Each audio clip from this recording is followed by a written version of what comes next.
Welcome to the Fantasy NASCAR podcast brought to you by RaceForThePrize.com. It's the Sunday show. Cup Series, New Hampshire. You might be watching this on Monday or even Tuesday. I have a terrible record at predicting the weather. We'll see how it plays out. Speaking of the weather, we didn't get qualifying. We did get a practice session. We do have lap-by-lap data. If you want to Venmo, PayPal, Cash App over to me. I don't know how useful that data is, to be quite honest. First laps are on low air pressure. There's tons of traffic, green racetrack. Maybe the teams learned something, but by looking at the lap-by-lap data, I don't know if you're really going to know who learned what, and you're not really going to be able to differentiate based on speed. So let's say we throw that out. And then I also am strongly considering throwing out Iowa as well, the most recent race in this package. I know it was very recent. It may give us a general trend. Like we have this idea that, oh, Penske is going in the right direction. Well, how much do you want to weigh Gateway going into this? And the road courses, so obviously we throw the road courses out. I don't really want to lean on Gateway. And Iowa was a new track to all these teams, different setups. The asphalt was crazy. The tires were different. And if you hit it at Iowa, that doesn't necessarily mean you're going to hit it again. So if a driver like Penske and Blaney were elite at Iowa, I don't know if I care that much. And if a team like Denny Hamlin struggled, I don't know if I want to downgrade drivers that much. Gun to my head, I'm throwing Iowa out. And I am going to lean on what they've done for the most part in the short track package this season. As you can see, and we talked about this earlier in the week in the Fantasy NASCAR podcast, there it is. If we average out all of the laps from the short track packages, Phoenix, Richmond, Martinsville, and even Iowa, that's what we see as the top drivers, as the top tier. And I know Elliott doesn't scream super fast, but he has been up front all season long. And guess what? He inherits the pole and the number one pit stall. So for me, I have no problem going to Elliott, although he hasn't smashed the scoreboard like some of the other drivers, but he did. He was optimal at Martinsville. He was optimal at Iowa. And if we're just asking, can Chase Elliott be optimal? Then yeah, I think he can be. And we haven't heard a lot from Byron of late, but hey, tracks have changed a lot. The schedule's funky.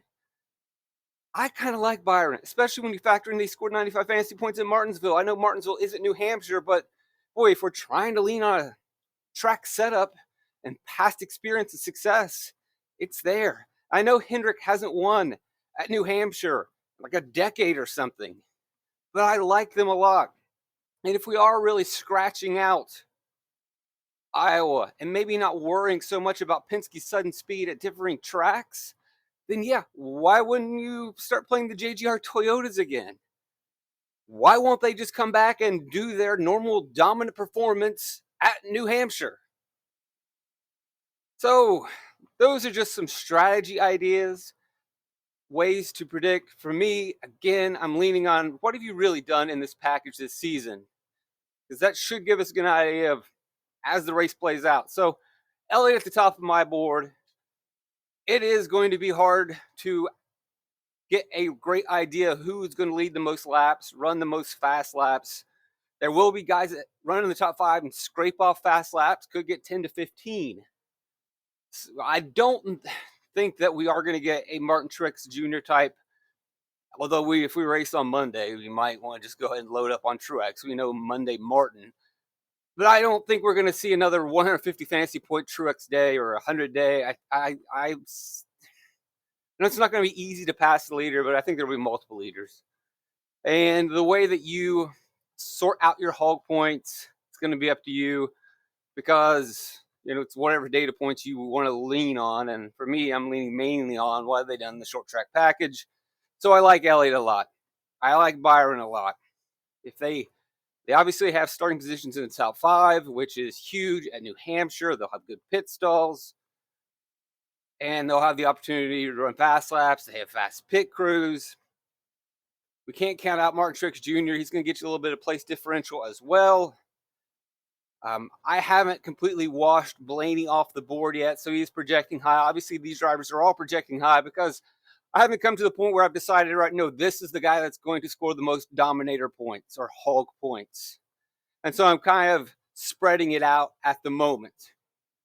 And so, yeah, obviously, I don't think I would play all four, but I will probably try to get two of these guys like Elliott, Byron, Truex.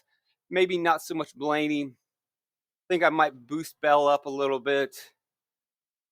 I think I'm going to lean on the drivers that we expected to run well. And I probably may be wrong to downgrade Penske a little bit. But that's just where I am. I like Hendrick. I like the JGR cars. Obviously, Truex at the top. I probably go to Bell next. And again, I'm trying not to overreact to Iowa with Denny Hamlin, but even in this package, Hamlin's been good in this package. But when we're looking at guys that really have had elite speed in the package, yeah, Hamlin's got some wins, or got the win at Richmond, but he wasn't the best driver on that day. Just 10 fast lap points, 4 laps led points. It was the Truex show. It was the Larson show. Hamlin steals it at the end. Been fast, good at Martinsville or Phoenix. Martinsville as well. Probably should boost him up a little bit. It's a bit of a guessing game, but I think I'm going Hendrick. I like Elliott a lot. And then from there, I think my second pick will be Truex. In that top two, absolutely expecting to lead laps. That's where I stand. Could be right, could be wrong. It's going to be on whatever data you want to look at. I like Bubba Wallace a lot. Bubba Wallace has run well at this racetrack with top 10s in the last 2 years in this Gen 7 car. And when we look at the short track package, his team is running well. There he is. When we talk about average running position in this package, and I'm looking at tons of laps when I do this. I know some people, average running position. No, we're looking at tons of laps and calculating it to really get a very solid understanding of what they're doing.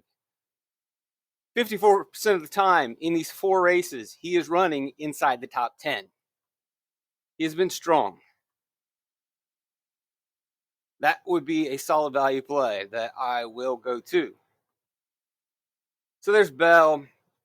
Chastain starting 8th. I don't know if I am as bullish on Ross Chastain. The projection's way too high. I need to dial that down a little bit, so forgive me for that one. Kyle Larson, if I can get there, I may be a little too conservative and soft by not giving him more fast laps or laps led, or, ruling out that he can get to the front a lot sooner and lead laps. This has not been one of his best tracks. He's definitely a top 5 driver at New Hampshire, but he hasn't really demonstrated that he could be the guy. Now, that being said, it's very hard for any driver to demonstrate they are excellent or elite at New Hampshire when Martin Truex Jr. is stinking up the show every year. And even before that, Larson never had the greatest equipment. We don't run here as much.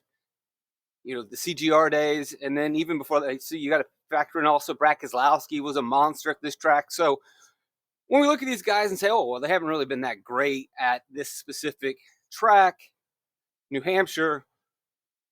Yeah, and that's a lot because some teams have just absolutely ruled this racetrack. So this could be the day.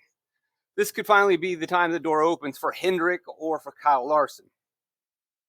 And if you want to bump people up a little bit more fast lap points, that is fine. And you can definitely get there because Elliott's only 9,200. Truex is really not priced that high. Another weird thing we could throw out there that's going to benefit Larson possibly, if you want to go down this rabbit hole, is weather. If we don't run the full 301 laps, then you're going to have your Hogs / Dominators be a little less significant. They're still going to matter, but it gives more power or more weight behind our place differential drivers. Seems like a pretty safe play. Probably will be in a lot of cash lineups. Bowman is there, but I don't think I can get to it. I think I'm being pretty aggressive giving him a 4th place finish. And I mean, that's an absolute ceiling. Throwing in some fast lap points as well. And that gets him a 5.6. And he's showing up. But I think it's way too cute. The projection's way too aggressive just to see where he could slot in. He's probably more realistically a 6th or 7th place driver when everything is said and done, and the dust settles. And at that point, he becomes more of like a 5.3x play, and he doesn't work. Much rather go with the cheaper option and Bubba Wallace. Brad Keselowski's showing up there again. I'm just leaning on what Brad has done in the past. I also think that this projection of 4th is a very extreme high ceiling. And so that could probably be dialed back a spot or two, because they really, RFK, they've had good races, good race finishes, and he could finish 4th and not necessarily deserve the finish. But if we really were marking where should he be, 6th or 7th is a really good day. That's going to knock him down to 5.2x at 9,000. Not really interested. All right, now we get down to some plays that are probably going to be a little more chalky. Kyle Busch. So, yeah, Iowa didn't go his way, so he is starting in the back. There's been a lot of issues with this team, but again, as we talk about, we're changing tracks a lot. And so let's just see, where does Kyle Busch rank in the short track package this season? Not so good. 21st on the board, average running position of 18th. Yeah, it's been rough, it's been tough, but he's typically been pretty good. I mean, he's Kyle Busch. He's starting in the back. His price is very affordable at $7,700. Yeah. And part of it says like, oh, that's a mark play. I don't care. Can Kyle Busch get to 15th at New Hampshire? Yes, he can. And he's only 7,700. Hopefully they're going to figure things out and get things moving in the right direction. But I don't mind whatsoever taking Kyle Busch in a lineup and Bubba Wallace in a lineup. I'm not asking for a lot at 15th. That's really not a big stretch. He should be able to get past the drivers in the backpack. And that at least puts him at 20th. And you give Busch a race to figure it out. Can he get 5 spots on his own?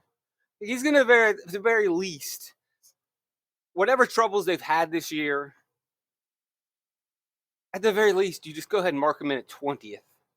Then you ask, can he get 5 spots? Can Kyle Busch get 5 spots? I believe he can. Carson Hocevar is coming in as one of my better value plays. Yeah, he had good practice times. I don't really care about that.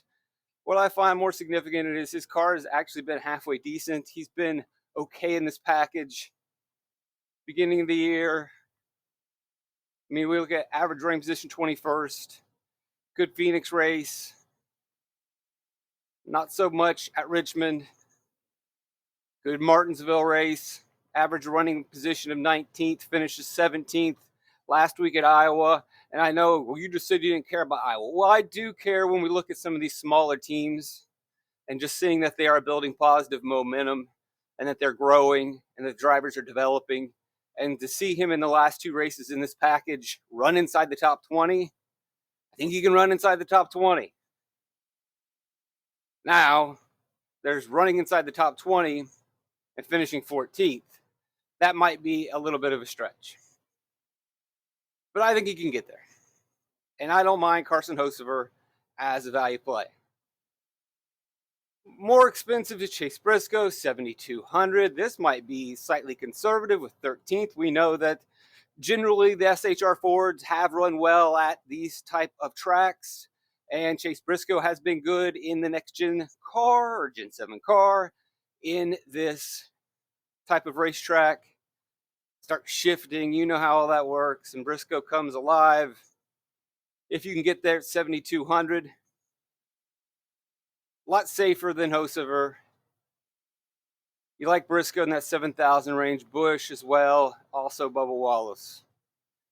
Todd Gilliland, 12th. I know that seems like pushing it, but we do need to reframe who we think Todd Gilliland is.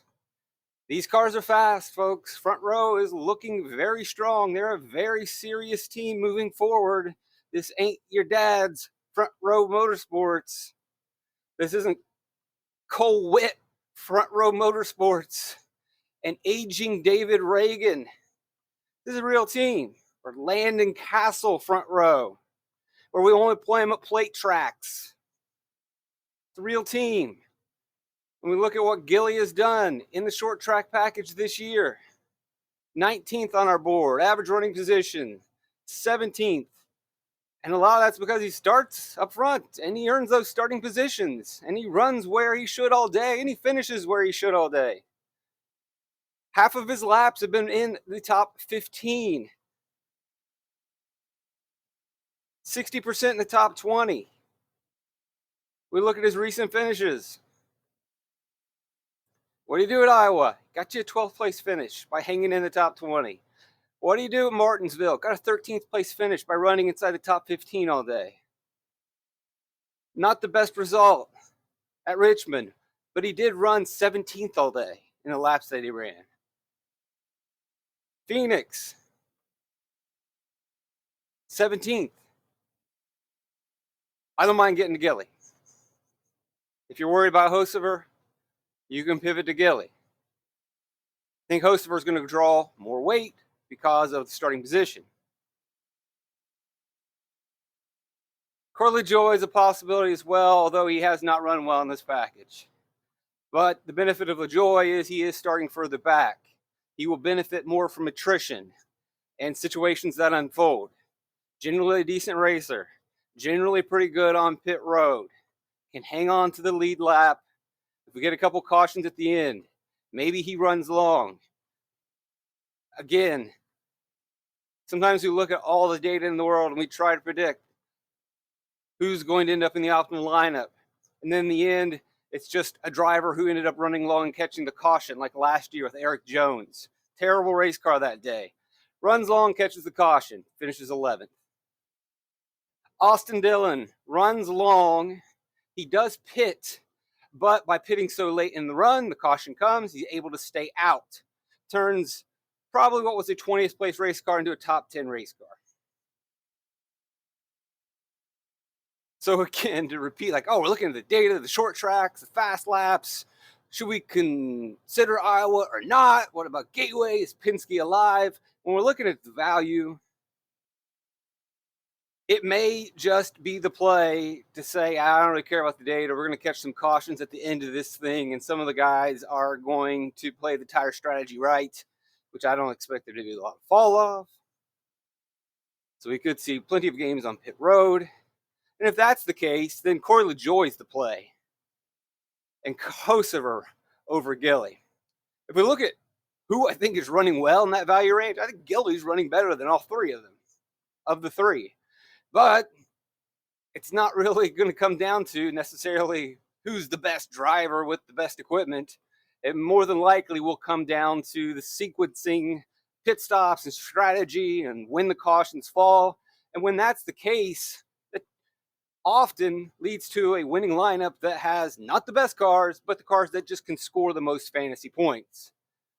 Suarez then is going to be a rough sell because he's not cheap and he's starting close to the front. Same thing for Stenhouse. Had a good Iowa race, but maybe that's an over, again, if we're not weighing Iowa, then you got to downgrade Stenhouse. They've had good cars of late, and they've been trending in the right direction. As I mentioned in previous podcasts, they just don't always put it together. They're never on the same page. Car's not fast, or Stenhouse makes mistakes, more of the latter than the former. But last week they were dialed in and he was dialed in and everything worked out for them. The Blue Moon event. Do we think that's going to happen again? Probably not. Is he capable of finishing 12th? Yeah, he's going to be up front all day. And it's there. But you run the race 1,000 times, more than likely he's going to go backwards. I don't think he works. Don't like Busch at this track. Logano could come out and bite me because I'm not playing him. Not as high, as I've already mentioned, Hendrick and the JGR Toyotas. Just going to have to deal with that. If I miss on that, then I miss on that. I don't believe that they really have had the greatest speed in that car. They have not been nearly as consistent to me as Hendrick or the JGR Toyotas. Tyler Reddick started out on fire at Phoenix earlier this season. Since then, he's been good at the short tracks, but he has not been running a lot of fast laps. Not a contender to run away with the races. He's 9th on our board.